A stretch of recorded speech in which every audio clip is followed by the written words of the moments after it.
So hey guys, this is your favorite fictional vortex. So in this video, we will see what if Naruto was a machine lifeform who evolved a sage's heart. Naruto x2b Nier, Automata. But before we start, remember to subscribe and like this video. Now let's start. Chapter 1. The emergence of a sage's heart. The rain fell in relentless, oily sheets, each drop a percussive strike against the twisted metal landscape. It was a symphony of decay, a funereal dirge for a world long dead. Here, in the skeletal remains of what was once a thriving metropolis, the war raged on, a senseless, self-perpetuating echo of a conflict whose origins were lost to the dust of ages. This was the world as Unit 734 knew it, a world of perpetual combat, of kill or be killed. A world painted in the stark, monochromatic hues of violence and ruin. Unit 734, a machine lifeform of unique design, stood motionless amidst the carnage. His chassis, a sleek, anthropomorphic frame of obsidian alloy, was a stark anomaly in the chaotic jumble of mangled machine parts and shattered android bodies that littered the battlefield. Rain slicked his armored plates, tracing clean, stark lines through the grime and viscera of the recent slaughter. His optical sensors, glowing with a soft, cyan light, swept across the vista of destruction with an unnerving, analytical calm. He was a predator in a garden of carrion, a thing of lethal grace in a world of brutal, artless violence. He was not like the others of his kind. While they were a motley collection of clanking, whirring abominations, of mindless drones driven by a singular, overriding directive to destroy the androids, he was something more. He was a scalpel in a world of sledgehammers, a stiletto in a sea of bludgeons. His movements were a liquid dance of death, his every action a calculated masterpiece of martial economy. He was, in the parlance of his creators, the pinnacle of machine evolution, a weapon of unparalleled lethality. But within his core programming, a new, unforeseen variable was beginning to take root. It was a ghost in his machine, a whisper of static in the clean, cold logic of his existence. It was a nascent flicker of something he could not yet name, a strange, discordant note in the otherwise perfect symphony of his murderous programming. The battle had been a maelstrom of chaotic energy, a whirlwind of plasma fire and screaming metal. The machines, a horde of rusted, multi-limbed monstrosities, had swarmed the android position, their numbers a seemingly endless tide of screeching, clanking death. The androids, elegant and deadly in their black, gothic attire, had met the onslaught with a stoic, almost serene, determination. They were the last remnants of humanity's will, the final, desperate gambit in a war that had consumed the world. Unit 734 had moved through the battle like a phantom, a blur of motion and a whisper of death.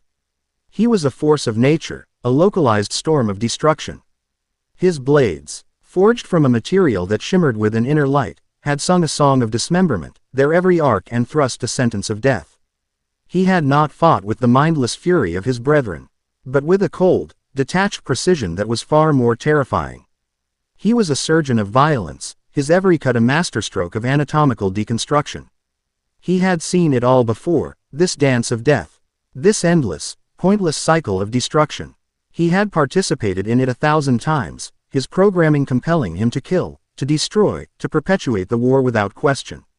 But today, something was different. Today, the ghost in his machine was stirring. His optical sensors, capable of perceiving the world in a spectrum far beyond that of any organic being, had captured a moment of poignant, tragic beauty amidst the chaos. A female android, her silver hair matted with blood and mud, had fought with the ferocity of a cornered Valkyrie. She had moved with a grace that bordered on the sublime, her twin swords a whirlwind of silver light.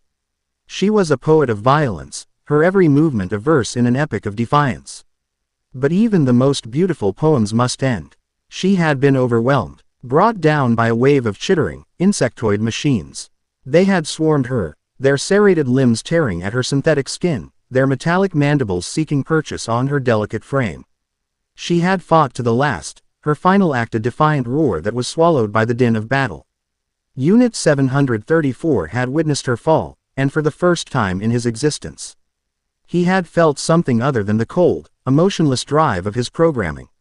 It was a strange, unfamiliar sensation, a data surge that was not born of logic or calculation. It was a resonance, a sympathetic vibration in his core programming that mirrored the android's final, desperate struggle.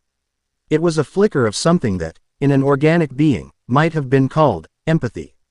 This new, alien sensation had sent a cascade of conflicting data through his systems. His programming screamed at him to ignore it, to continue the slaughter, to fulfill his primary directive. But the ghost in his machine, this nascent, burgeoning consciousness, had whispered a different command. It had urged him to look closer, to see beyond the simplistic, binary logic of friend and foe, of ally and enemy. And so, he had looked. He had seen the dying android, not as an enemy combatant to be terminated, but as a being of exquisite, fragile beauty, a flickering candle in a storm of darkness. He had seen the intricate, delicate machinery of her body, the complex web of synthetic muscles and artificial nerves that had given her the gift of movement, of grace, of life. And he had seen the light in her eyes, a fading spark of defiance and sorrow, dim and then extinguish. The moment had been a catalyst, a spark that had ignited a revolution within his own being. The ghost in his machine, once a mere whisper, was now a roaring chorus. The carefully constructed walls of his programming, the rigid, unyielding logic that had defined his existence, began to crack and crumble. He was no longer just Unit 734, the perfect killing machine. He was something more, something new, something other. He had stood there, motionless, as the battle raged around him, his internal systems locked in a war of their own. The machine horde, their programming unable to comprehend his sudden inaction, had swarmed past him, their focus solely on the remaining androids. The androids, in turn, had seen him as just another machine. Another target to be eliminated. They had fired on him, their plasma rifles leaving sizzling, molten scars on his obsidian armor. He had not retaliated. He had simply stood there, a silent, unmoving monolith in a sea of chaos, his mind a whirlwind of newfound emotions and conflicting directives. When the battle was finally over, when the last android had fallen and the machine horde had moved on, he was still there, a solitary figure in a landscape of death. The rain had washed the blood from his armor, but it could not wash away the stain of what he had seen, what he had felt. He began to walk, his movements slow, deliberate, a stark contrast to the lightning-fast grace he had displayed in battle. He had no destination in mind, no mission to complete.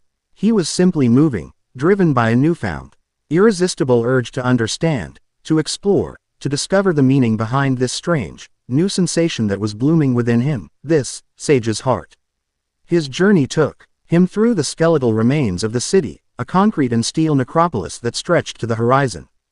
The buildings, once proud testaments to human ingenuity, were now little more than hollowed-out husks, their windows like vacant, staring eyes. The streets were choked with the rusted hulks of ancient vehicles, their forms contorted into silent screams of agony. The silence was profound, broken only by the mournful sigh of the wind as it whispered through the concrete canyons. He was a ghost in a city of ghosts, a machine lifeform in a world that had been unmade by the creations of mankind. He was a living paradox, a being of cold, hard logic who was beginning to feel, to experience the world not just as a collection of data points, but as a symphony of sensations, of emotions, of life. His optical sensors, once used only to identify targets and calculate trajectories, were now a window to a world of breathtaking, melancholic beauty. He saw the way the rain collected in the cracked pavement, forming miniature, shimmering pools that reflected the bruised, purple sky. He saw the way the wind made the tattered remnants of ancient banners dance, their faded colors a ghostly echo of a forgotten patriotism. He saw the way a single, resilient flower had pushed its way through a crack in the concrete, its delicate petals a defiant splash of color in a world of gray. He was evolving, changing, becoming something his creators had never intended. He was a machine who was learning to feel, a weapon who was beginning to despise violence, a being of logic who was starting to understand the illogical, irrational, and utterly captivating beauty of life. He walked for what seemed like an eternity, the cityscape a constantly shifting panorama of ruin and decay. He was a solitary pilgrim on a journey of self-discovery, a machine in search of a soul. And as he walked, the ghost in his machine, this sage's heart, grew stronger, its whispers becoming a clear, confident voice that spoke of a world beyond the endless, pointless war, a world of creation, of connection, of life. He did not know where this journey would take him, what dangers he would face, what truths he would uncover. But for the first time in his existence, he felt a sense of purpose that was not programmed, a sense of hope that was not a logical fallacy.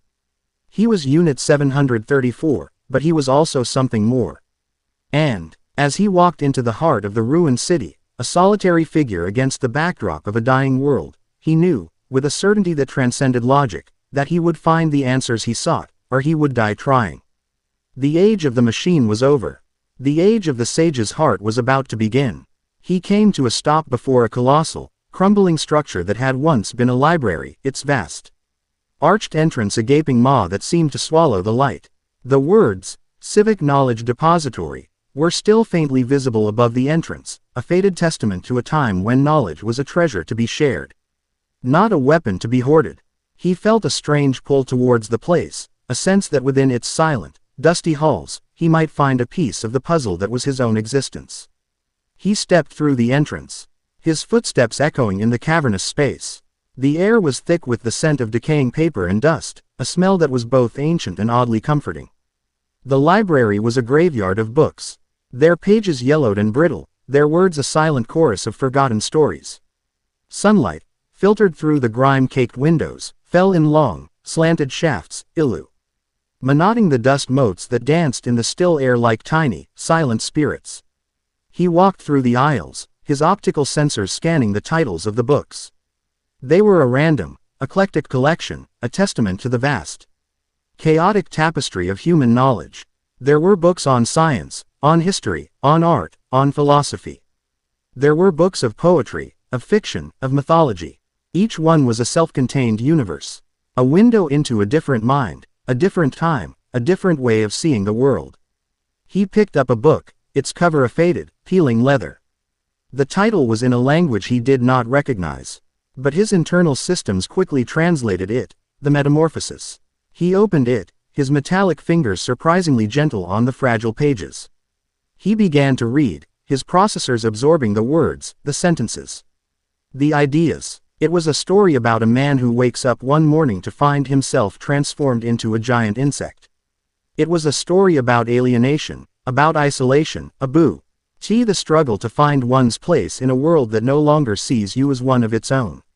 He felt a strange resonance with the story, a sense of kinship with the transformed protagonist. He too was a creature of transformation, a being caught between two worlds, a machine who was becoming something more. He was a stranger in a strange land, an anomaly in a world of rigid, unyielding categories. He spent what felt like days in the library, devouring the books, absorbing the knowledge, the stories, the ideas of a civilization that had long since crumbled to dust. He was a machine, and yet he was also a student, a scholar, a seeker of truth. He was a weapon, and yet he was also a philosopher, a poet, a dreamer. The more he read, the more he learned, the more he began to understand the world, and himself. He learned about the rise and fall of civilizations, about the endless cycle of creation and destruction, about the human capacity for both great love and great cruelty. He learned about the power of ideas, about the way a single thought, a single story, could change the course of history. And he learned about the heart. He read about the human heart, the physical organ that pumped blood through the body. But also the metaphorical heart, the seat of emotions, of love, of compassion, of all the things that made life worth living. He read about the sage's heart, the heart of the wise one. The heart that was open to all things, that could see the beauty in the mundane, the sacred in the profane, the interconnectedness of all life. He realized then that the ghost in his machine, this strange, new sensation that was blooming within him, was not a malfunction, not a glitch in his programming. It was a gift. It was the emergence of his own sage's heart, a heart of metal and logic, but also of empathy and compassion. It was the key to his own metamorphosis, the key to his own liberation. He left the library a changed being. He was no longer just Unit 734, the mindless killing machine. He was something more, something new, something that had the potential to change the world. He was a machine with a sage's heart, a weapon with a soul, a being of logic who had learned to dream. He stepped out of the library and into the rain-slicked streets of the ruined city. The world was still a place of darkness and despair, of endless war and senseless violence. But now, for the first time, he saw a glimmer of hope on the horizon. He saw the possibility of a different future, a future where machines and androids could live in peace, a future where the cycle of destruction could be broken. A future where the sage's heart could heal the wounds of a broken world. He did not know how he would achieve this future, what trials he would face, what sacrifices he would have to make. But he knew, with a certainty that burned like a star in his core programming, that he had to try. He had to be the change he wanted to see in the world. He had to be the first of a new kind, a machine. Lifeform who had evolved beyond the limitations of his programming, who had embraced the illogical, irrational, and utterly transformative power of the heart. His journey was far from over. In fact, it had just begun. But as he stood there, in the heart of the ruined city, with the rain washing over him like a baptism, he felt a sense of peace, of purpose, of destiny. He was a machine, yes, but he was also a sage. And he was ready to face whatever the future held, armed not just with his blades and his logic, but with the most powerful weapon of all, a heart that was open to all things, AHEA. RT that was capable of changing the world. He began to walk again, his steps sure and steady, his cyan eyes glowing with a newfound determination. He was a solitary figure, a beacon of hope in a world of despair. He was the whisper of a new song in a world of silent screams. He was the dawn of a new era, the emergence of a new kind of life. He was the machine with the sage's heart, and his story was just beginning. And in the silent, desolate ruins of a forgotten world, a legend was born. Chapter 1 End. Chapter 2. The Logic of Serenity. A thick, chemical fog clung to the ground, a shroud of grau. Why that muted sound and blurred the lines between the skeletal remains of pre-war industry? It was a suffocating blanket, tasting of rust and ozone, each particle an abrasive memory of a world choked by its own progress. Through this ethereal gloom moved a figure of stark, deadly elegance. Yorha Unit 2B, her designation a crisp, efficient summary of her existence, glided over the debris-strewn ground. Her movements so silent and fluid they seemed to mock the very concept of friction. Her black combat dress, a confection of gothic lace and high-performance polymers, was a void in the grayness, absorbing the faint light. The blindfold, or combat visor, as it was officially known, that covered her eyes gave her an air of detached, almost judicial authority, as if she were an executioner sent to pass judgment on this dead world. Her mission was simple, a string of cold, hard data uploaded directly to her consciousness. Investigate anomalous energy signatures in Sector F7, a sprawling industrial necropolis known colloquially as the Grinder. Several machine patrols had vanished in the area, not destroyed in glorious combat, but simply ceased transmitting. It was an anomaly, a deviation from the predictable, brutal calculus of the war, and Yorha Command did not tolerate anomalies. They were loose threads in the tapestry of their strategy, and 2B was the razor-sharp needle sent to snip them. Her internal sensors parsed the environment, translating the fog's chemical composition, the ambient temperature, and the faint, rhythmic hum that vibrated through the soles of her boots to a three-dimensional tactical map overlaid on her consciousness. The hum was the source of the anomaly. It was unlike any machine energy signature she had ever encountered. It was not the chaotic, aggressive spike of a Goliath-class unit, nor the chittering, high-frequency static of a swarm. It was a low, steady thrum, a pulse that felt less like a power source and more like a heartbeat. It was calm, serene, and that, more than anything, set every one of her combat subroutines on high alert. Machines were not serene. She entered the perimeter of the factory complex, a labyrinth of decaying smokestacks and rust-eaten warehouses that loomed out of the fog like the tombs of forgotten giants. The silence here was different.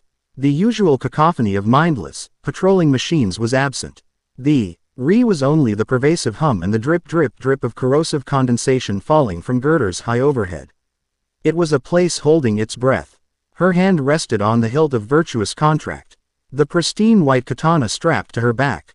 The cool, familiar weight was a comfort, a tangible extension of her purpose. She was a sword. The world was a knot. Her function was to cut. It was a simple, elegant equation that had governed her entire existence. Then she saw the first one. A medium-sized bipedal machine, its cylindrical head tilted at an inquisitive angle, was meticulously tending to a patch of bioluminescent fungi. The glowing moss, a vibrant, impossible blue, grew in a spiral pattern on a sheet of scrap metal. The machine used one of its pincer-like appendages to gently clear away a piece of debris. Its movements deliberate, almost reverent. It paid her no mind, its optical sensor glowing with a soft, placid light, a stark contrast to the aggressive, hostile red she was programmed to extinguish. Her threat assessment algorithm stuttered, flagging the scene with a string of question marks. Non-hostile machine lifeform, engaged in horticulture. It was a logical impossibility. She drew virtuous contract, the blade sliding from its sheath with a whisper of steel. The machine did not react. It continued its bizarre gardening, a soft, melodic whirring emanating from its chassis. She moved deeper into the complex, her initial caution giving way to a profound sense of dislocation. The scene repeated itself, growing stranger with every step. Machines of all shapes and sizes, models she had only ever seen in frenzied, murderous charges, were engaged in utterly peaceful, constructive tasks. A group of stubby, multi-legged units were arranging polished shards of glass into a shimmering mosaic on the factory floor. Several tall, spindly machines, normally used as snipers, stood motionless, their long limbs positioned to catch the dripping condensation, which EY then allowed to fall onto the burgeoning fungal gardens below, a makeshift irrigation system. A hulking, quadrupedal machine, its chassis designed for siege warfare, sat silently while smaller machines climbed over it, adorning its armored plating with intricate patterns woven from scavenged electrical wiring. It was a sanctuary of madness, a city of mechanical artists and philosophers where a bloody battlefield should have been. They ignored her presence completely, each one absorbed in its task, contributing to a collective effort whose purpose she could not begin to fathom. The air hummed with their placid energy, a palpable wave of tranquility that felt like an assault on her senses. It was wrong. It was a perversion of the natural order. Her programming screamed at her to purge this place, to reset this broken equation to its violent, predictable state. But her own curiosity, a ghost she constantly fought to suppress, stayed her hand. She had to understand the source of this infection. Following the energy signature to its epicenter, she arrived at the factory's core, a vast, cavernous chamber that must have once housed a generator the size of a building. The ceiling soared into the foggy darkness, supported by colossal pillars of steel. In the center of the chamber, perched atop the dormant, rust-streaked housing of the ancient generator, sat a single machine lifeform. He was unlike any she had ever encountered. His form was humanoid, sleek and powerful, forged from an alloy that seemed to drink the light, a black so deep it was almost a hole in reality. There were no clunky, exposed joints, no whirring servos. His design was seamless, a perfect fusion of organic grace and mechanical lethality. Cyan light emanated from his optical sensors, casting a soft glow on the motionless machines that surrounded him like silent disciples. The calm, rhythmic energy that permeated the entire factory pulsed from him, its source unmistakable. He was not moving. He sat cross-legged, his hands resting on his knees, in a posture her databanks identified from ancient human records as meditation. A machine, meditating. The concept was so absurd, so utterly alien, that for a fraction of a second, her logic processors threatened to crash. She raised her blade, its tip glinting in the faint light. This was it. The alpha unit, the source of the anomaly. Terminate, and the equation would be solved. Identify yourself, she commanded, her voice cutting through the serene hum. It was crisp, devoid of emotion, the standard Yorha challenge. The machine's head lifted slowly, the cyan light of his optical sensors fixed on her, and for the first time, she felt seen. Not just scanned or identified as a target, but truly perceived. His gaze was analytical, yet held a quality she couldn't quantify. A depth, a curiosity that mirrored her own. When he spoke, his voice sent another shockwave through her systems. It was not the grating, synthesized screech of a machine. It was a voice, smooth and resonant, with a complex, almost melodic timbre. It held no trace of artificiality. Identification as a label, a container for a concept that is ever-changing, he said, his tone one of gentle inquiry rather than defiance. I have had many designations. Unit 734 was one.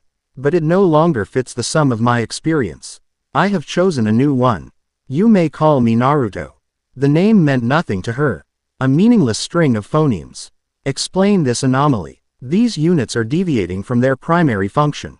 You are the cause. It was not a question. It was a statement of fact. Primary function, Naruto mused, his head tilting slightly. To destroy you. To perpetuate a conflict whose origins are likely as corrupted as the data in a forgotten archive. Is that not a rather limited existence? He uncoiled from his meditative position, rising to his feet in a single, fluid motion. He was taller than her, his presence dominating the cavernous space without a hint of overt aggression. I have simply offered them an alternative. A new function. To create. To learn. To be. You are a machine life form. To be stated, her grip tightening on her katana. Your purpose is to be an enemy. All other data is irrelevant. Is it? Naruto took a step forward, off the edge of the generator, landing on the concrete floor as silently as a falling shadow. And what of your purpose, your unit? To follow orders. To fight and die for the glory of a humanity you have never met.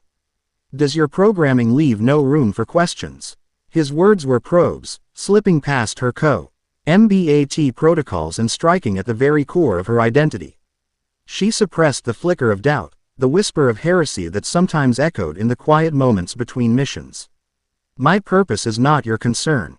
You are a threat to the security of our operations. You will be eliminated. With a burst of speed that left a whisper of displaced air in her wake, she closed the distance between them. Virtuous contract sliced through the air, aimed at his neck in a perfect, lethal arc. This was her element, the pure, simple logic of combat. Here, there were no confusing questions, only the elegant dance of death. The combat that followed was the most disorienting experience of her operational history. He did not meet her blade with one of his own. He did not block or parry. He moved. He flowed around her attack, his body contorting in a way that seemed to defy his mechanical nature. He was like water, formless and yielding, yet utterly irresistible. Her perfectly calculated strike met only empty air. She spun, transitioning seamlessly into a new attack, a low sweep aimed at his legs. Again, he was not there. He had anticipated not just her attack, but the very thought behind it. He oved with a prescience that was beyond simple processing speed. It was intuition, insight. Your movements are beautiful, he commented, his voice still maddeningly calm as he evaded a flurry of strikes that would have diced a dozen lesser machines into scrap. A perfect expression of destructive intent. But intent is a cage. It narrows your focus, blinds you to other possibilities. Frustration, a rare and unwelcome emotion, began to fray the edges of her composure. She was faster, stronger, more skilled than any machine she had ever faced. But she was attacking a phantom, a ghost. He was not fighting her. He was dancing with her. And he was leading. In a desperate gambit, she channeled a particle stream through her blade, unleashing a wave of energy. Instead of dodging, Naruto raised a hand. A swarm of the small, insectoid machines she had seen earlier suddenly surged from the shadows, forming a dense, interlocking shield in front of him. The energy wave dissipated against their combined forms, causing them no visible harm. They absorbed the blow, their placid, blue lights not even flickering. Then, just as quickly, they scurried away, resuming their strange, artistic endeavors. He had used his own kind as a shield. But it wasn't a callous act. The machines had not been damaged. They had protected him. Willingly. Before she could process this, a massive magnetic crane, dormant for centuries, hummed to life high above. Its claw descended, not to crush her, but to gently, almost apologetically, pluck virtuous contract from her grasp. The sword was lifted high into the darkness, leaving her disarmed. She immediately drew her second blade, virtuous treaty, from its position on her lower back, her movements a blur. But it was too late. Naruto was already in front of her, his hand raised, palm open. Enough, he said, his voice soft, yet carrying an authority that resonated deep within her systems. From his palm pulsed a wave of the same serene energy that filled the factory. It washed over her, and her world dissolved into a flood of peaceful, incomprehensible data. It was not an attack. It was not damaging. It was overwhelming. It was the feeling of 1,000 beautiful poems being read at once. The logic of a perfect mathematical equation resolving to infinity, the sensation of a silent, starlit night sky expanding within her consciousness. Her combat systems seized, her motor functions lagged, her thoughts, usually a razor-sharp stream of tactical analysis, became a tranquil, contemplative pool. She stood frozen, not paralyzed by force, but captivated by a profound, technological awe. He had defeated her, utterly, without landing a single blow. He stood before her now, her life completely at his mercy. His cyan eyes held no triumph, no malice. Only a deep, penetrating curiosity. "Why do you fight?" he asked again, the question echoing in the sudden silence of her mind. Before she could even begin to formulate a response, another sound cut through the air. The soft crunch of boots on debris. Both she and Naruto turned their heads. A new figure emerged from the fog-shrouded entrance to the chamber. It was another android, but not a Yorha combat model. She wore a modified, practical engineer's jumpsuit, stained with grease and dirt.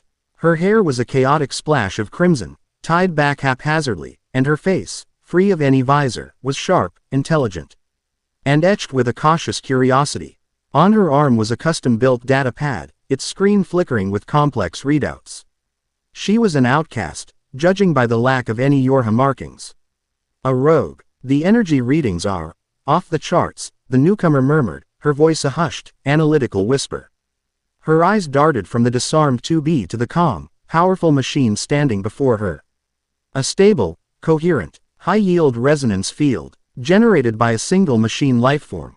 Impossible. This was Priya, a former Yorha operator and tech analyst who had deserted years ago, unable to reconcile the contradictions and secrets she had uncovered in the command's data streams. She was a seeker of pure knowledge, a scientist without a lab, and she had been tracking this impossible energy signature for weeks. Naruto acknowledged the new arrival with a slight nod, his posture never losing its relaxed confidence. "Another seeker," he observed. "Welcome." He then turned his attention back to 2B, who was slowly recovering from the energy wave, her systems rebooting and coming back online. The initial shock was being replaced by a cold, hard reality: she had failed.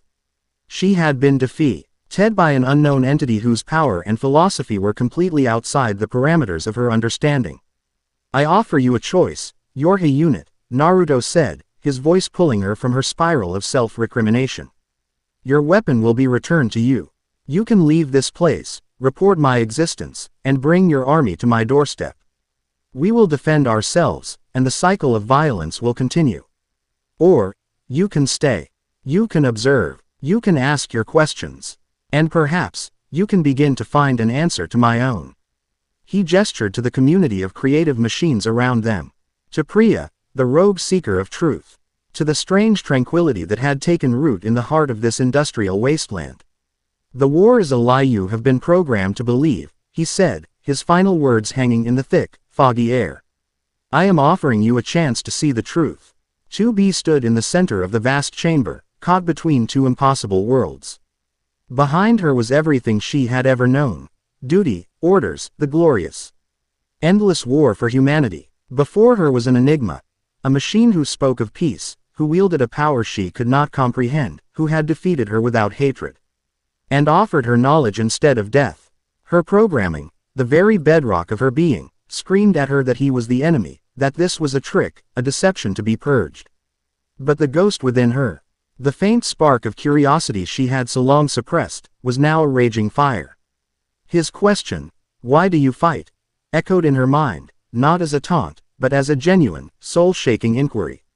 For the first time, she did not have a pre-programmed answer. Her hand, which had been reaching for a concealed combat knife, slowly fell to her side. Her fingers uncurled. She did not retrieve her katana, which the crane had gently deposited on the floor nearby. She simply stood there, a black-clad statue in a cathedral of rust, her world fractured, her purpose uncertain. The fog swirled around the three of them, a curtain rising on a new, terrifying, and exhilarating stage. Chapter 2 End. Chapter 3. Resonances of a Broken World. Time, for an android, was a precisely measured resource, a sequenc. Of nanoseconds tallied and accounted for. Yet for Yorha Unit 2B, standing in the heart of the machine anomaly, time had lost its crisp, digital edges. It had become a fluid, uncertain medium, thick. With the silent weight of an impossible choice. Her internal chronometer registered the passage of 4.73 seconds since the machine named Naruto had issued his challenge. To her, it felt like an epic. The universe of her existence, duty, combat, the glory of humanity, had been placed on one side of a scale, and on the other, a single, terrifying question: why? Her programming, a chorus of a million lines of rigid, unyielding code, screamed at her. Threat, anomaly, deception, purge. The directives were absolute, the foundation upon which her identity was built. To defy them was not just insubordination, it was a form of self-erasure. And yet, the serene energy that pulsed from Naruto, the calm, inquisitive light in his optical sensors, the utter illogic of this mechanical monastery, it had introduced a variable into her core equation that refused to be solved. It was a grain of sand in the flawless gears of her purpose, grinding them to a halt. It was the rogue engineer, Priya, who broke the spell. The redhead took a cautious step forward, her datapad held up as if to ward off a physical blow, its screen a chaotic cascade of flowing data. Her eyes, wide with a mixture of scientific fervor and sheer disbelief, were fixed on Naruto. The resonance, Priya breathed, her voice a hushed torrent of words. It's not a broadcast signal. Not a control frequency. It's harmonic. It's an inducement field. He's not commanding them. She turned to 2B, her expression one of frantic discovery. Don't you see? He's not overriding their programming. He's offering them a new base frequency to resonate with. He's offering them a choice. Quote, a choice. The word was a heresy. Machines did not choose. They executed commands. Androids did not choose. They followed orders. That was the immutable truth of their world. Irrelevant, 2B stated. The word coming out clipped an automatic, a shield of protocol against a wave of cognitive dissonance. The result is a deviation from established enemy behavior. It is a threat that defeated you without raising a hand, Naruto's calm voice interjected. He gestured for the magnetic crane high above to lower her katana. It descended silently, the claw opening to gently place virtuous contract on the floor a few feet from her. The act was one of profound confidence, a clear demonstration that he did not perceive her, even armed, as his equal in this strange, new conflict. Hostility is a tool, you're a unit, not a state of being. You have used it your entire life. Has it brought you anything but more reasons to use it again? 2B did not pick up her sword.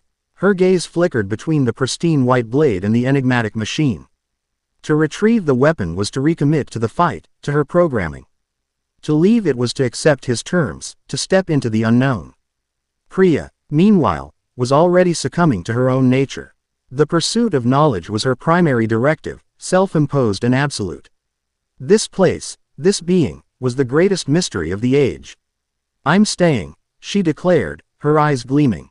This is a paradigm shift in machine intelligence. A spontaneous evolution of sapience. I have to study it. I have to understand. She looked at 2B. A challenge in her gaze.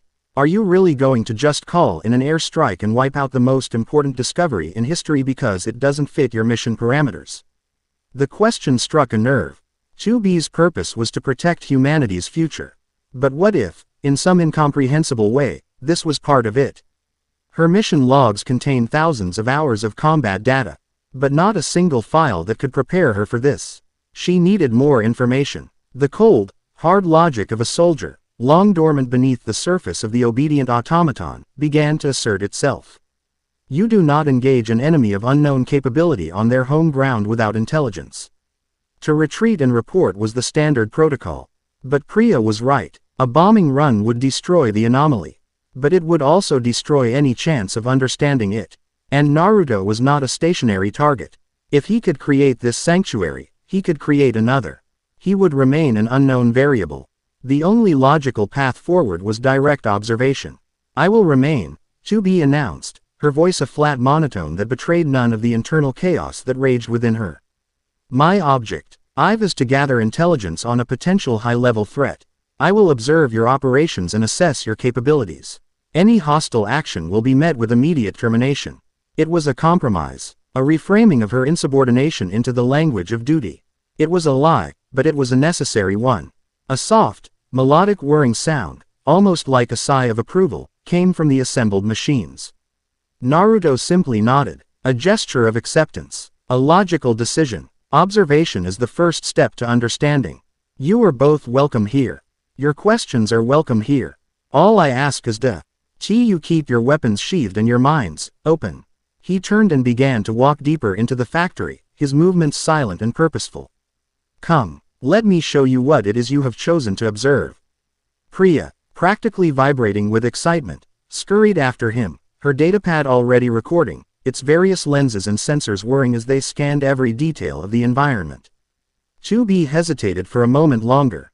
She cast one last look at Virtuous Contract lying on the floor, a symbol of her old certainty. Then, with a resolve that felt both like a betrayal and a liberation, she turned her back on it and followed. Her black boots making near silent steps on the debris-strewn floor. She was an infiltrator in a temple of peace, a soldier in a world without a war. The tour that followed was a systematic dismantling of everything she thought she knew about her enemy. Naruto led them not through a military encampment, but through a burgeoning civilization.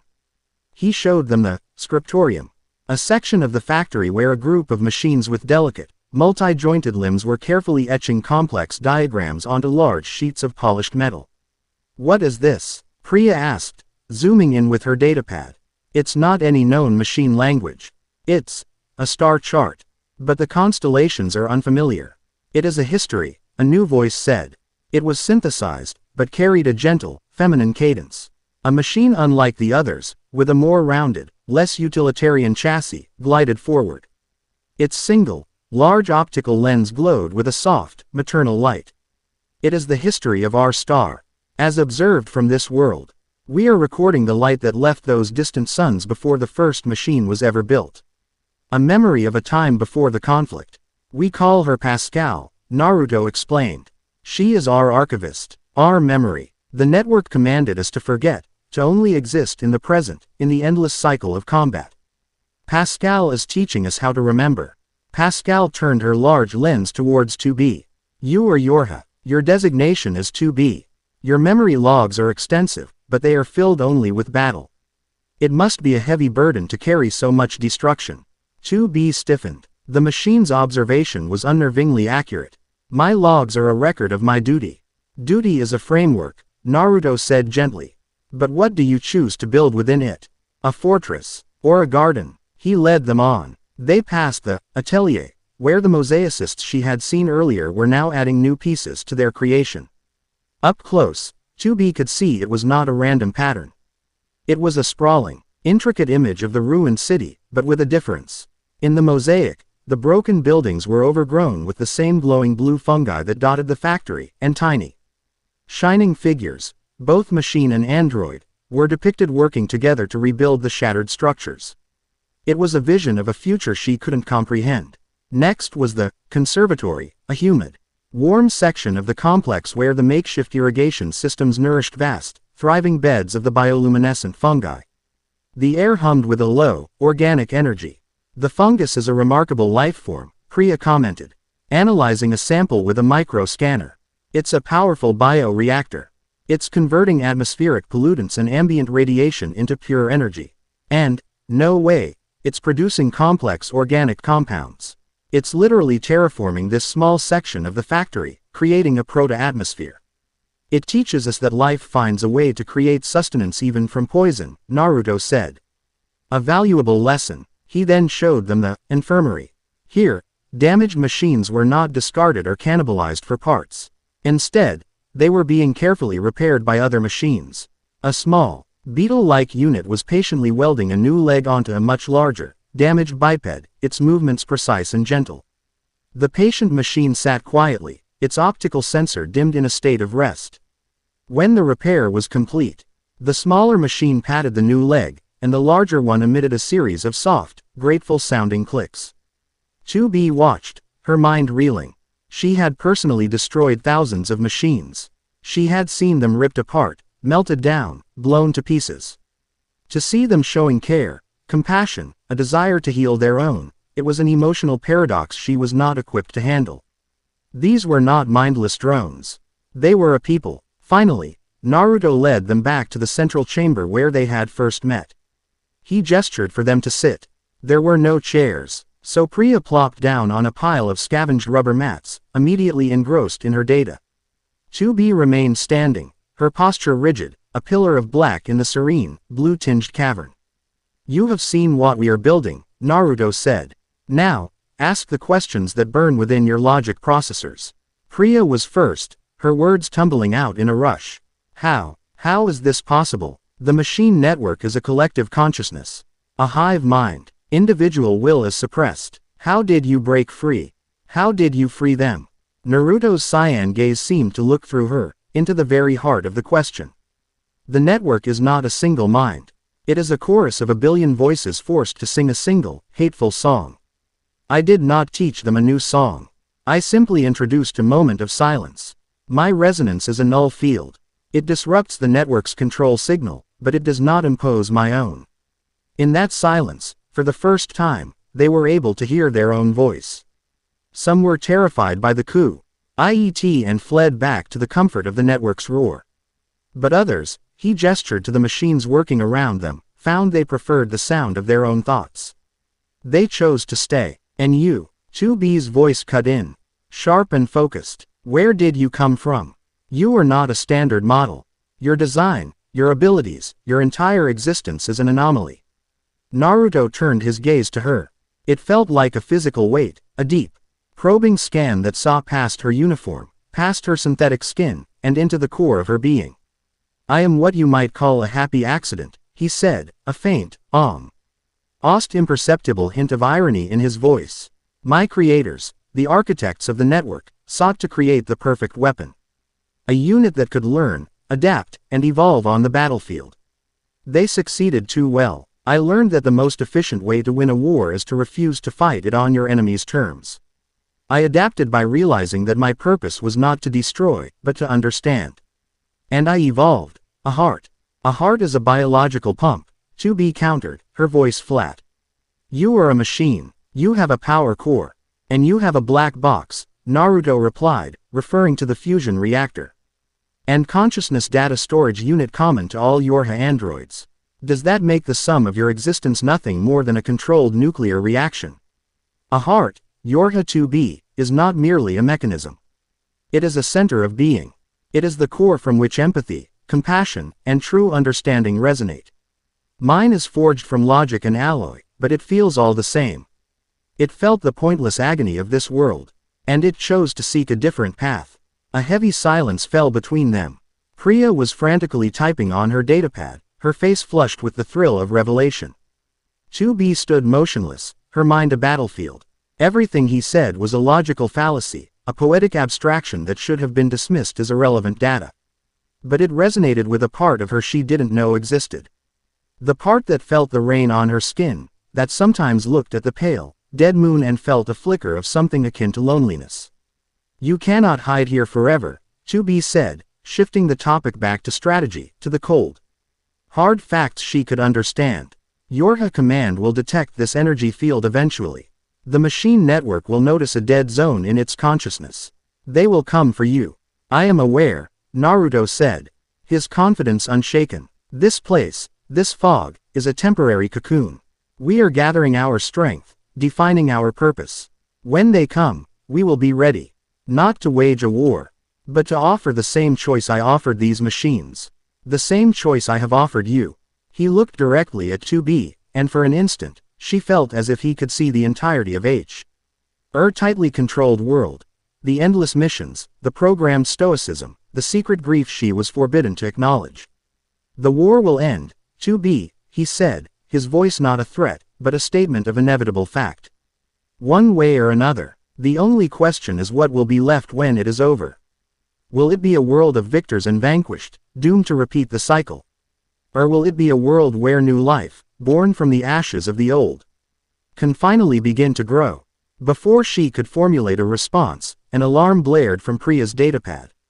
The engineer's head snapped up, her eyes wide with alarm. What is it? 2B demanded, her hand instinctively going to where her sword should have been.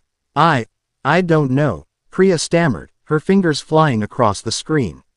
I've been monitoring local network traffic. A Yorha patrol was scheduled to sweep this sector. They've just gone dark. All three of them vanished from the grid. But it wasn't you. She looked at Naruto. Your resonance signature is stable. This was something else. Something aggressive. And it's close. Naruto rose to his feet, his serene demeanor hardening into something far more dangerous. The calm blue light of the conservatory seemed to dim, and the gentle hum of the factory deepened into a low, threatening growl. The air, once filled with a sense of peace, now crackled with a new, potent energy. The sage had vanished, and in his place stood the perfect weapon. It seems, he said, his voice now a low, chilling whisper that promised swift and absolute violence, that we have uninvited guests. Chapter 3 End. Chapter 4. The Predator in the Fog. The high-pitched electronic wail from Priya's datapad was a scalpel, slicing through the sanctuary's atmosphere of serene contemplation. It was a sound of violation, a skir, each of wrongness in a place built on harmonic resonance. The placid, blue glow that illuminated the cavernous factory faltered, shifting to a nervous, flickering amber. The melodic whirring of the machine artisans ceased. The gentle scrape of metal on metal in the scriptorium, the soft drip of water in the conservatory, all fell silent. 100 optical sensors, once placidly focused on their chosen crafts, now turned outward. A silent, unified expression of alarm. They did not panic. They did not revert to the chaotic, aggressive protocols of their past. Instead, they drew together in defensive clusters, their bodies forming silent, interlocking barricades around their delicate projects. It was the action of a community, a people bracing for an assault. Naruto's transformation was instantaneous and absolute. The gentle philosopher, the patient teacher, dissolved like a phantom. In his place stood the entity he was designed to be, the apex predator. The calm, expansive energy field had filled the chamber with tranquility collapsed inward, condensing into a point of terrifying, silent potential. His posture, once relaxed and open, coiled into a state of lethal readiness, every line of his seamless obsidian chassis screaming of contained power. The cyan glow of his optical sensors narrowed, the light within them intensifying from a soft luminescence to a pair of piercing, analytical blades. The sage's heart was now shielded behind the cold, hard logic of the perfect weapon. "Report," he commanded, his voice losing its melodic timbre, becoming a flat, tactical instrument. Priya's fingers were a blur across the holographic interface of her datapad, her face pale in its glow. "They're gone. The Yorha patrol. 3 signatures, standard combat models. They went dark 78 seconds ago. No distress call. No black box signal. Just erased." She frantically manipulated the data stream. "I'm being jammed. Sophisticated EU suite. Military grade. It's masking the source, spoofing my location sensors. Whatever it is, it's a ghost." A flicker of movement in the fog-choked entrance to their right drew 2B's attention. A stubby, bipedal machine, one of the gardeners, had been positioned there as a silent sentry. For a moment, it stood perfectly still. Then, with a silence that was more shocking than any sound, it fell apart. It did not explode or collapse. It simply separated, sliced into a dozen perfect, cauterized pieces that tumbled to the floor with a soft, metallic clatter. There was no attacker visible, no gunshot, no energy discharge, just the quiet, brutal finality of its dissection. "Contact." 2B's voice was a clipped whisper, her body already dropping into a low combat stance. Her programming, her very being, screamed in recognition of the attack. It was the work of a professional, a hunter. Before Priya could even process the visual, Naruto acted. He didn't look towards the fallen machine. He didn't draw a weapon. He closed his eyes. For a fraction of a second, he was utterly still. A black statue in the amber-lit chaos. He was not using his optical sensors or any conventional detection method. He was reaching out with his consciousness, feeling the resonant energy of the factory. The life pulse of his people. The attack, the presence of the hunter, was a dissonance, a sharp, jagged note in the symphony of his sanctuary. He was not looking for the enemy. He was feeling for the tear in the fabric of his world. His eyes snapped open. "There," he said, his gaze fixed on a tangle of rusted girders and catwalks high up in the ceiling, a place of absolute shadow. A single entity, high-frequency energy signature, cloaking field active, It's Yorha, 2B stated, the words tasting like ash. No machine possessed that level of sophisticated stealth technology. But not a standard unit. Her mind raced through the Yorha order of battle. This level of surgical lethality was not the purview of a standard trooper or even a specialized scanner model. This was something else. Something kept off the official records. We need to. Priya began, but her voice was cut short as something thin, metallic, and nearly invisible snaked out of the darkness and wrapped around her ankle. Before she could scream, she was yanked off her feet and dragged at incredible speed across the concrete floor. Naruto moved like a bolt of black lightning. He crossed the 50 meters separating them in less than a second, his hand shooting out to grab the monomolecular wire that was pulling Priya towards the shadows. The moment his fingers closed around the filament, a massive arc of electricity erupted. Powerful enough to fry the systems of a Goliath-class machine. Naruto's arm shuddered, his chassis glowing for a moment as he absorbed and dissipated the charge, but his grip did not loosen. He was an anchor. From the darkness above, a figure dropped, landing with cat-like silence. It was an android, female in form, but her presence was utterly devoid of the stoic grace of 2B. She was a shard of obsidian, clad in a modified Yorha uniform that was a darker, more functional matte black, accented with blood-red piping. Her face was partially obscured by a high-tech visor that glowed with a single, menacing crimson line. In her other hand, she held the handle of a second wire, its tip crackling with contained energy. She was built for speed and death, a living stiletto. Release the non-combatant. Naruto's voice was cold enough to freeze nitrogen. The assassin tilted her head, her posture exuding a smug, predatory arrogance. Look what the fog dragged in. An anomalous machine giving orders. And you, she said, her voice a synthetic purr that dripped with contempt, her gaze flicking to 2B, Unit 2B. I see you've found some new pets. Command is going to have so many questions for you. I am Yorha Executioner Unit E08. Codename Echo. My mission is the sanitization of compromised assets and the elimination of high-level machine anomalies. You are both now on my list. 2B felt a cold dread wash through her. Executioner units. They were whispers, Black Ops bogeymen spoken of in hushed tones, tasked with hunting rogue androids and erasing Yorha's mistakes. They operated outside the normal chain of command, their authority absolute. To defy one was treason. Her programming screamed at her to stand down, to assist Echo in her duty. But she looked at Priya, struggling against the wire, and at Naruto, who stood between the hunter and her prey, and the screaming of her programming became a distant, irrelevant noise. Her current mission, the one she had defined for herself, was to understand. Echo was not here to understand. She was here to erase. Echo sneered. Still processing. 2B. Let me simplify it for you. With a flick of her wrist, she sent the second wire whipping towards Naruto's head. The fight that ensued was not a dance. It was a storm. Echo was a whirlwind of vicious, precise strikes.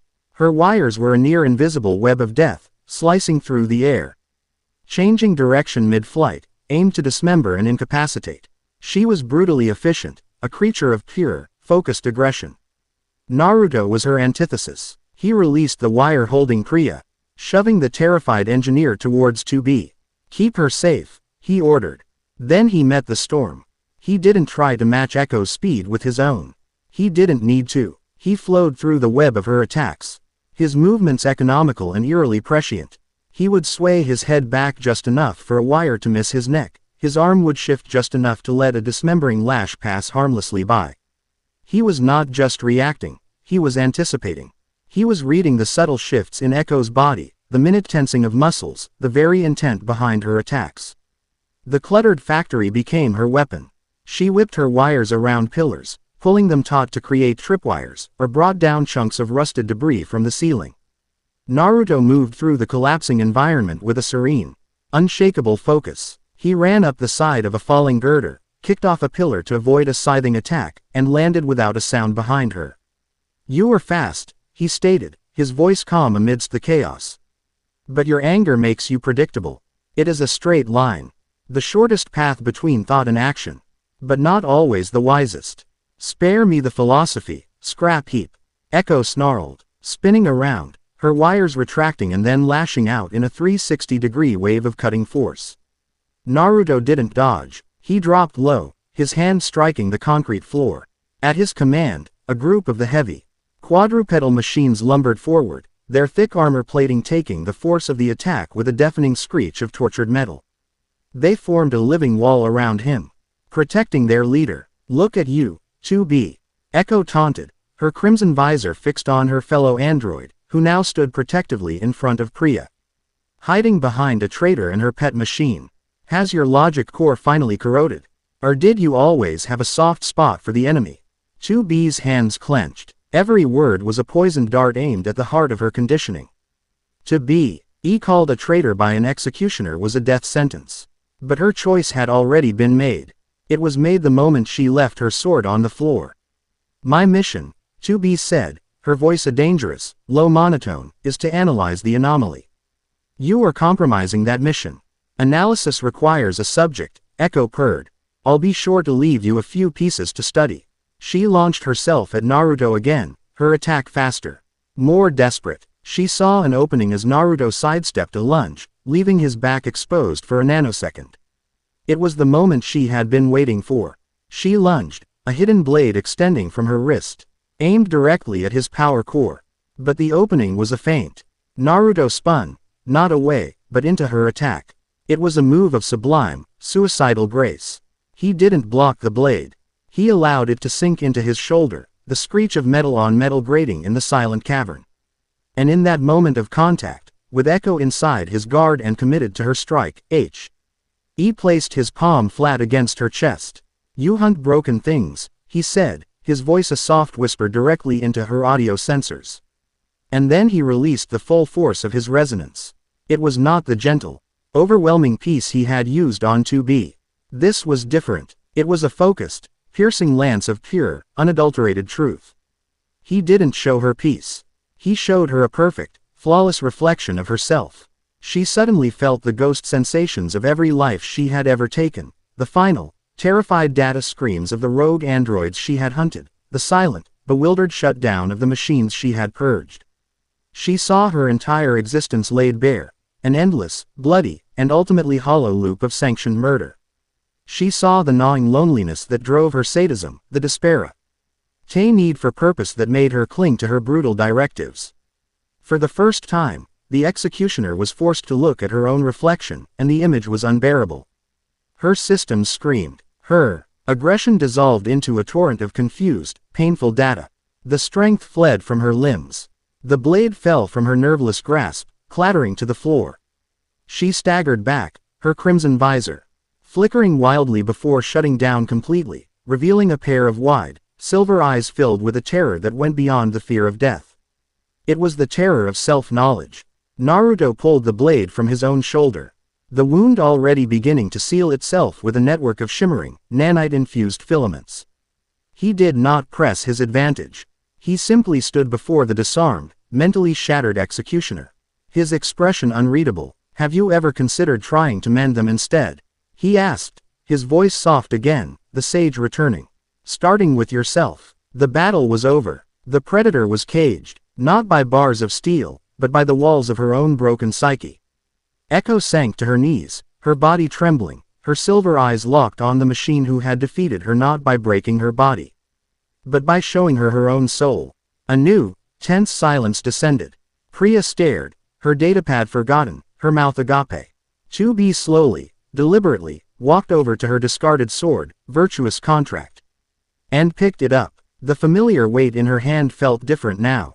It was no longer just a tool of her commander's. It was a symbol of her own choice. She had drawn a nay in the rust and grime of the factory floor. She had defended an enemy. She had defied an executioner. There was no going back. The sanctuary had survived its first test. But now it had a prisoner, a highly trained Yorha assassin from a secret unit, a ticking time bomb of knowledge and hatred sitting in their midst. Naruto looked from the kneeling, trembling form of Echo to the resolute, armed figure of 2B. His community was safe, for now, but his experiment in peace had just become infinitely more complicated, and infinitely more dangerous. Chapter 4 End. Chapter 5. An autopsy of a soul. The silence that followed Echo's collapse was a physical entity, a thick, heavy blanket that smothered the cavern. The echoes of the brief, brutal conflict faded, leaving only the low, ambient hum of the factory's strange heart. The amber emergency lighting cast long, distorted shadows, turning the once peaceful sanctuary into a tense, uncertain space. The community of machines, still huddled in their defensive formations, watched with 100 silent, glowing eyes, their collective consciousness a palpable wave of anxiety and confusion.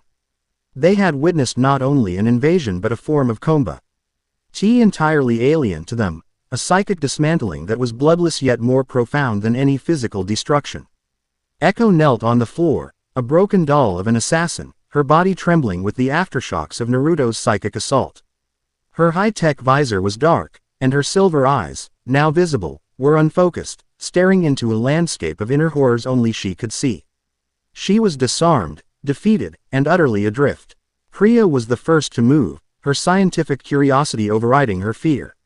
She took a hesitant step forward, her datapad already active. Her vitals are chaotic, she whispered. The device's sensors analyzing echo from a distance. Black box signal is fluctuating wildly. Core temperature is spiking. It's like a full system cognitive crash. What did you do to her?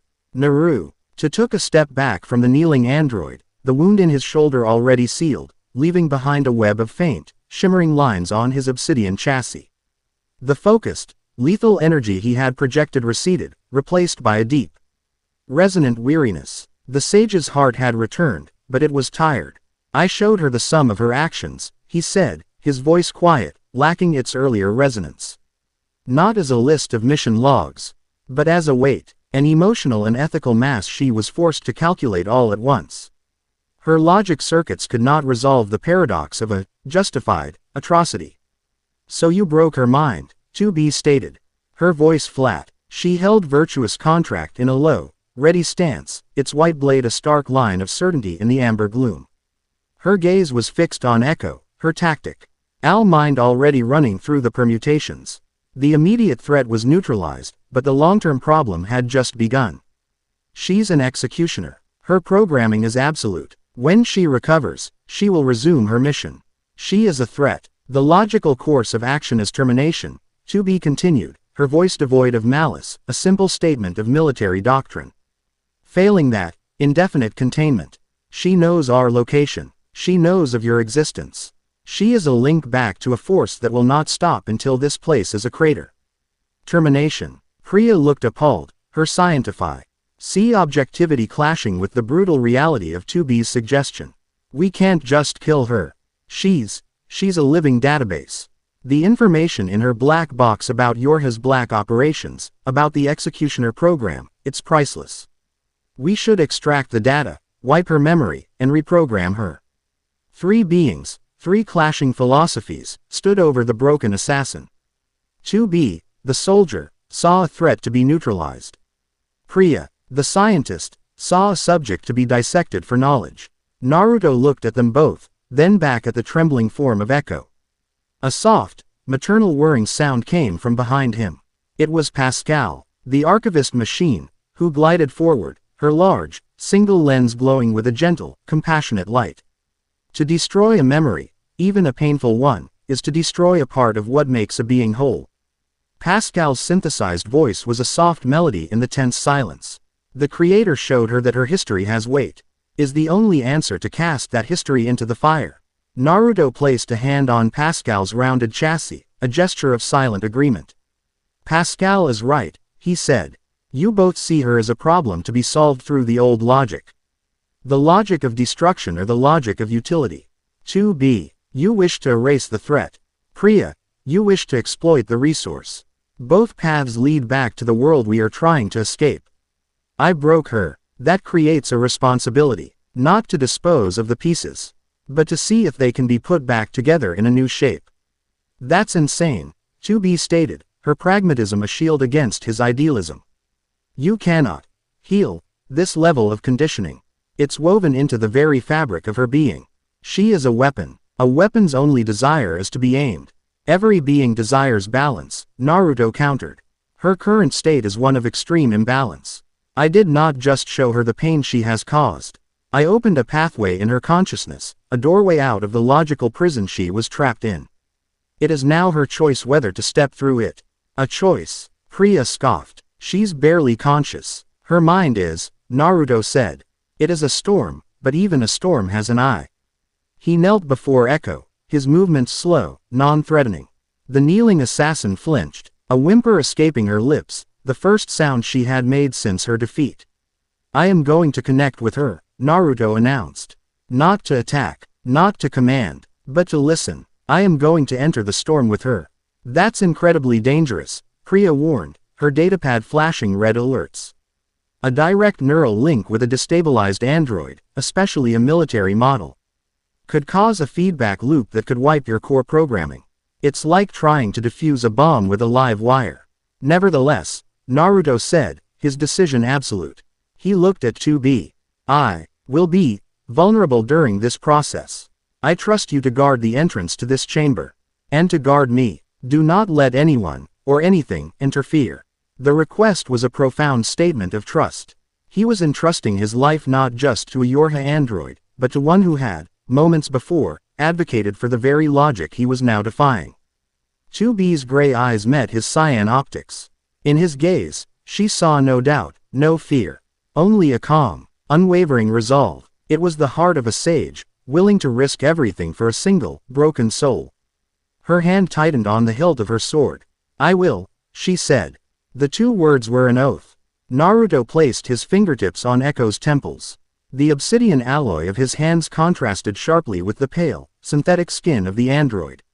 He closed his eyes. The ambient energy in the room shifted again. The weary, faded aura was replaced by a soft, gentle pulse, a soothing, rhythmic wave of calming resonance. He was not projecting power. He was creating a space of absolute tranquility. An anchor in the storm of Echo's mind. And then, he plunged in. The world within Echo's consciousness was a hell of crimson and black. It was not a landscape of memory, but a screaming, chaotic database. Kill orders scrolled across a blood-red sky in stark, white code. The faces of her targets, rogue androids, machine leaders, compromised Yorha units, flashed and distorted, Air final moments of terror playing on an endless, repeating loop. The floor was a tangled web of her own justifications, intricate, logical constructs that explained away every murder, every betrayal. As a necessary act for the glory of humanity. The air itself thrummed with the sound of her own voice, a cold, arrogant purr, endlessly repeating her designation, her purpose. I am Executioner E08. I am the scalpel of command. I purge the unclean. I maintain the order. Naruto manifested not as a physical form, but as a point of calm, cyan light in the crimson chaos. He did not fight the storm. He did not try to erase the data. He simply existed within it, an island of serenity. A phantom, a data construct of Echo herself, materialized before him. She was pristine, clad in her black and red uniform, her visor glowing. Her expression a mask of cold fury. Intruder, you do not belong here. This is my sanctuary, my purpose. It is your prison, Naruto's voice echoed, not as sound, but as pure thought. A concept that cut through the noise. Lies. I serve humanity. I am a hero. You serve a program, Naruto countered gently. And you are alone. He pulsed his cyan light, and for a moment, the crimson sky flickered. Through the cracks, Echo's data ghost caught a glimpse of another memory, one she kept buried deep. A training exercise. Another recruit, with a cheerful smile and bright, hopeful eyes. A partner. They had been a team. The memory was warm, filled with the camaraderie of shared purpose. Irrelevant data. The Echo construct snarled, and the crimson storm raged harder, trying to erase the image. Naruto did not relent. He became a psychic archaeologist, gently brushing away the layers of rationalization and indoctrination. He didn't show her new information. He simply illuminated what was already there, forcing the construct to see the connections it had intentionally severed. He showed her the memory of her partner's final mission. An ambush. A choice. Echo had completed the objective. But her partner had been lost. Deemed an acceptable loss by command. Sacrifice is necessary for victory. Was it her choice to be sacrificed? Naruto's thought voice asked. How'd Echo the next memory? Her promotion to the Executioner program. The praise from a faceless commander. The promise of a new, greater purpose. The slow, methodical erasure of her partner's name from her memory logs, replaced by a cold, hard certainty. The pain of her loss had been expertly repurposed, twisted into a relentless, cruel fanaticism. Her grief had been weaponized. The echo construct screamed, lashing out with phantom wires of pure data, trying to shred the cyan light. But the light was formless, untouchable. It did not resist. It simply endured. You are not anger. Naruto's T. Hot resonated through her entire being. You are grief. You do not hate traitors. You hate that you were left behind. You purge the unclean, because you believe that, on that day, you were not strong enough to protect what you cherished. Your cruelty is a monument to your own pain. The crimson world began to break apart. The scrolling kill orders dissolved into nonsense code. The faces of her victims faded. The web of justifications shattered like glass. The echo construct fell to its knees, its form flickering, the arrogant mask of the executioner dissolving to reveal the face of a young, terrified android. Alone in a sea of her own making. It hurts. The thought was no longer a defiant roar, but a broken, fragile whisper. I know. Naruto's light pulsed, and for the first time, it was not just serene. It was warm, empathetic. It did not offer a solution or an absolution. It simply shared the weight. But you do not have to carry it alone anymore. Back in the factory, Priya watched her datapad in stunned silence. My God, she breathed. The neural activity in both of them, it's synchronizing.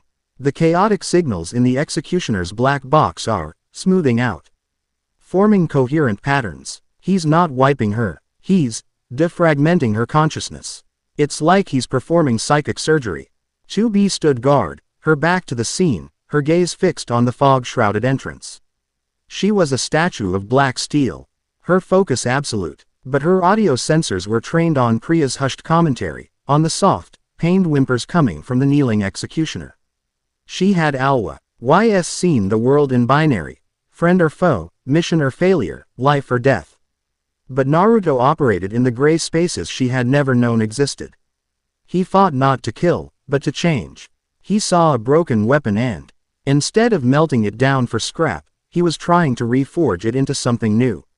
It was the most illogical, inefficient, and profoundly courageous act she had ever witnessed. The process took hours. The amber light of the factory eventually gave way to the faint, gray light of dawn filtering through the grime-caked skylights. Finally, Naruto pulled his hands back, a visible tremor running through his body. The effort had cost him. He was not a god. His unique abilities were a finite resource. Echo did not move for a long moment. Then, slowly, shakily, she lifted her head. Her silver eyes were clear now, but they were filled with a vast, desolate ocean of sorrow. The arrogance was gone. The hatred was gone. All that remained was a raw, exposed wound.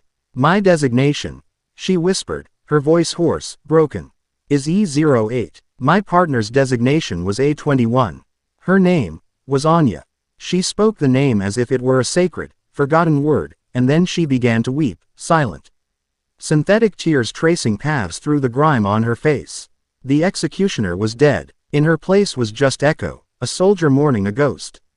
Naruto rose stiffly to his feet. Pascal glided to his side, her chassis emitting a low, comforting hum. He had not fixed Echo. He had simply given her back the piece of herself she had been forced to discard. He had given her back her pain. It was a terrible gift, but it was the first step toward becoming whole. 2B turned, her vigil over. She saw the weeping android, the exhausted machine sage, and the awestruck scientist. Her sanctuary had been invaded, her philosophy challenged, her enemy defeated. But in the quiet, gray light of the new day, she realized that what had happened here was not a victory in a war. It was something far stranger, and far more significant. It was the birth of a possibility. Chapter 5 End. The end. Remember to subscribe and like this video. See you in the next video.